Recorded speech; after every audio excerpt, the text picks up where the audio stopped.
Hello students, today I am going to explain a beautiful poem that name is Father Returning Home, and this poem is written by Dilip Chitre.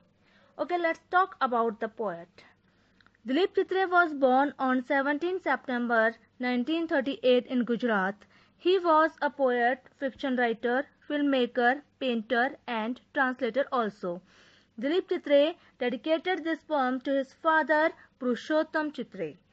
The poet was died on 10 December 2009 in Pune. This poem describes a picture of a sad old man who feels lonely in the crowd. Okay, let's know what does the poet say in the first stanza.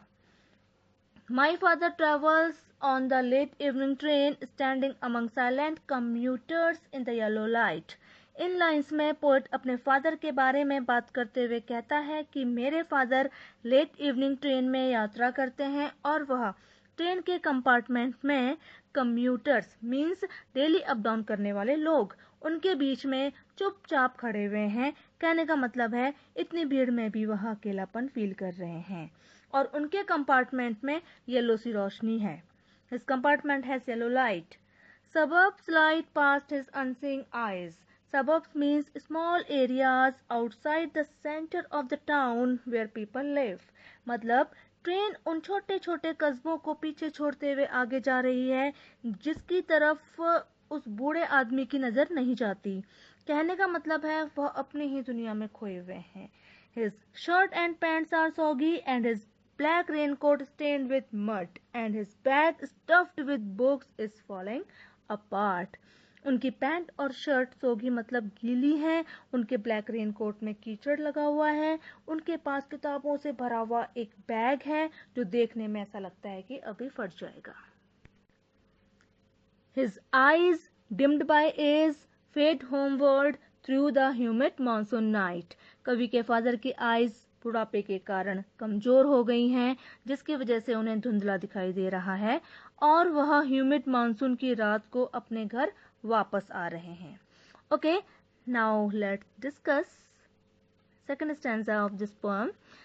Now I can see him getting off the train like a word dropped from a long sentence. कवि कहते हैं अब मैं उन्हें train से उतरते हुए देखता हूँ तो मुझे ऐसा लगता है कि एक लंबे से सेंटेंस में से एक शब्द नीचे गिर रहा हो। He hurries across the length of the grey platform. वह ग्रे प्लेटफॉर्म को जल्दी से क्रॉस करते हैं। Crosses the railway line, enters the lane. Railway line को क्रॉस करते हैं और अपनी गली में एंटर करते हैं। His chappals are sticky with mud, but he hurries onward. उनकी चप्पल कीचड़ के कारण स्टिकी हो गई है और वह ठीक से नहीं चल पा रहे हैं लेकिन अपने घर जाने की खुशी में बहुत तेजी से आगे बढ़ रहे हैं। Okay, let's talk about third stanza. Home again, I see him drinking weak tea, eating a stale chapati, reading a book. In these lines, the poet says that अब उनके पिता काम करके घर वापस आ गए हैं और वह अपने पिता को ठंडी और बेकार सी चाय पीते हुए, बासी रोटी खाते हुए और किताब पढ़ते हुए देखता है।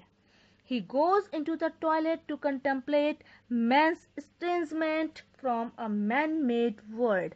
फिर वह टॉयलेट जाते हैं और वहां पर जाके कंटेम्पलेट मतलब सोच विचार करते हैं, डीप थिंकिंग करते हैं कि मनुष्य अपने ही द्वारा बनाई गई दुनिया से क्यों अलग हो गया है। Coming out he trembles at the sink, the cold water running over his brown hands. फिर वह बाहर आते हैं और वॉश बेसिन पर अपने हाथों को धोते हैं और उनके हाथ वहां पर कांपते हैं और ठंडा ठंडा पानी उनके भूरे रंग के हाथों में पड़ता है। A few droplets cling to the graying hairs on his wrists. और जब वह अपने हाथों को धोते हैं तो उनकी कलाई के सफेद बालों में कुछ बूंदें भी पानी की चिपक जाती हैं। In the last and fourth stanza, the poet says that his sullen children have often refused to share jokes and secrets with him. कवि कहता है उनके sullen children मतलब उनके जरा जरा सी बात में गुस्सा करने वाले बच्चे उनके साथ बिल्कुल भी बात और हंसी मजाक नहीं करते हैं और ना ही उनके साथ में कोई सीक्रेट शेयर करते हैं। He will now go to sleep listening to the static on the radio, और अब वह रेडियो का शोर तथा उसमें आने वाले गीतों को सुनते सुनते सो जाएंगे, ऐसा यहाँ पे कवि कहता है. Dreaming of his ancestors and grandchildren, thinking of nomads entering a subcontinent through a narrow pass. और अब वह सपने में अपने पूर्वजों को तथा ग्रैंड चिल्ड्रन मतलब पोते पोतियों को देखता है, और वह नोमैड्स मीन्स जिनका एक जगह ठिकाना नहीं होता, ऐसे लोग, तो वह नोमैड्स को तंग रास्ते से होते हुए एक सब कॉन्टिनेंट मीन्स उप महाद्वीप में प्रवेश करते हुए देखता है.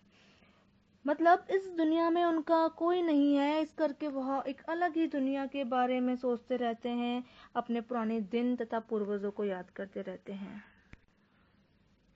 Okay, after explaining the meaning of this poem, I am going to tell you about the central idea of this poem. So listen carefully. This poem has been taken from Dilip Chitre's collection of poems. यह कविता दिलीप चित्रे के कविताओं के collections में से ली गई है. The title of the collection is Traveling in a Case, और उस कलेक्शन ऑफ टाइटल का नाम है Traveling in a Case. The central idea of the poem is that in this world man is separated from man. इस कविता का central idea यह है कि इस संसार में मनुष्य मनुष्य से अलग हो गया है. In this world full of hurry and worry, nobody has the time to take interest in others, especially the old people in society. जल्दबाजी और चिंता से भरे इस संसार में किसी के पास दूसरे लोगों के लिए समय नहीं है, स्पेशली ओल्ड पीपल में इंटरेस्ट लेने का समय तो बिल्कुल भी नहीं है. This people gives the picture of sad old man who travels to work by a local train every day in Mumbai. यह पोयम दुखी बूढ़े आदमी का पिक्चर शो करती है जो हर रोज मुंबई की लोकल ट्रेन में काम के सिलसिले में सफर करता है. He does not feel comfortable in his environment, और वह अपने आसपास बिल्कुल अच्छा फील नहीं करता है. He is lonely even in his home or in his family. वह अपने घर तथा परिवार में भी बिल्कुल अकेला है, अकेलापन महसूस करता है. He feels uneasy in his present. वह अपने वर्तमान में uneasy फील करता है. So the old man gets comfort from going to his past memories.